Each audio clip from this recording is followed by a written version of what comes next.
আপনার সামনে বলছি कि लोकसभा चुनाव পরে সরকারে আবার আমি 50,000 ছেলে মেয়েকে চাকরি দিবে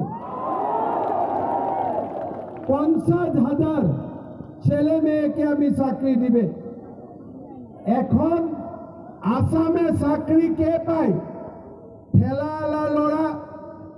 ঠেলাওয়ালার ছেলে, রিক্সা চালকের মেয়ে। এখন আসামে গরিব দুখিয়া লোক সরকারি নকরি পায়।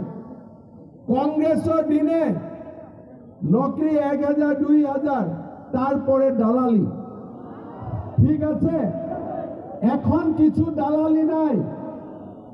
গরিব আরো মিডল ক্লাস ফ্যামিলি, এটা আমার গ্যারান্টি। শ্রদ্ধা রাইজ, লাস্ট ইলেকশনত মই কৈছিলো বিজেপি কে ভোট দিন, আমি অরুণোদয় নামে একটা নতুন স্কিম আমি শুরু করবে।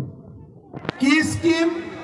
কি প্রত্যেক মাসিক 830 টাকা ব্যাংক অ্যাকাউন্টে জমা হবে।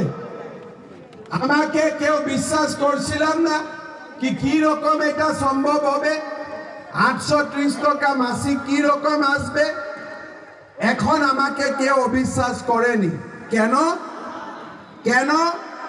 3 বছর মহিলার অ্যাকাউন্টে 1250 টাকা মাসের 10 তারিখ জমা হয়। এখন আমি আপনাকে কি বলছে কি কতগুলা মা আছে এখনো অরুণোদয় পায়নি। ঠিক আছে, শোনার পরে আমি প্রত্যেক বাড়িতে একটা অরুণোদয় দেওয়ার ব্যবস্থা করব।